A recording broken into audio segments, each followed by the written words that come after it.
Салам радиосында жаңылыктар.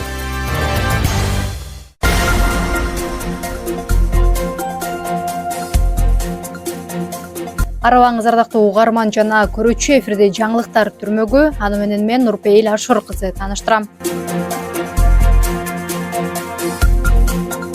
Милиция үч коргондо өспүрүмдөргө камкордукту күчөтүү боюнча иш жүргүзүүдө. Облустук милициядан кабарлагандай, Кадамжайдын үч коргон айыл аймагында жайгашкан Жоми жана Пушкин атындагы орто мектептеринин окуучулары арасында зордук зомбулуктун алдын алуу, кылмыштуулукту болтурбоо, мектеп аракетчилигине жол бербөө багытында түшүндүрүү иштери жүргүзүлдү. Иш-чарада окуучулар кызыктырган суроолорун берип, милиция кызматкерлери мыйзамда көрсөтүлгөн жоопкерчиликтер боюнча маалыматтарды берди деп жазылат маалыматта.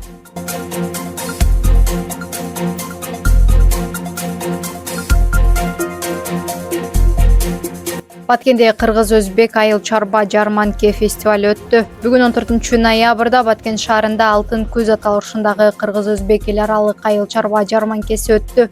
Иш-чарага Баткен районунун жана Өзбекстандын Сох жана Рыштан райондорунун дыйкан фермерлеринин, ишкерлеринин өндүргөн продукциялары коюлду. Жарманке элди арзан баадагы органикалык азык-түлүктөр менен камсыздоо, жергиликтүү өндүрүүчүлөрдүн продукцияларын тартуулоо, кыргыз-өзбек элинин ынтымагын, ишкерлеринин кызматташтыгын чыңдоо максатында уюштурулду.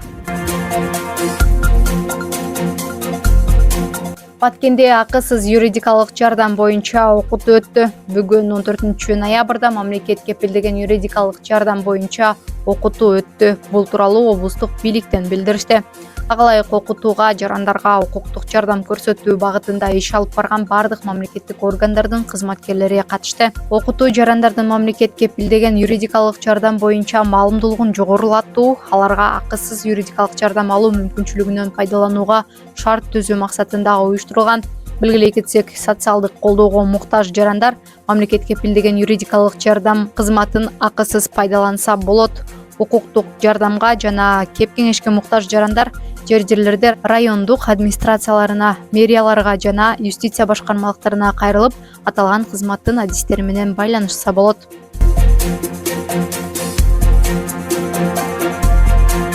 Күндүн маанилүү делген жаңылыктары мына ушулар болду. Кайрадан эфир аркылуу амандашканча саламыңыз түз болсун.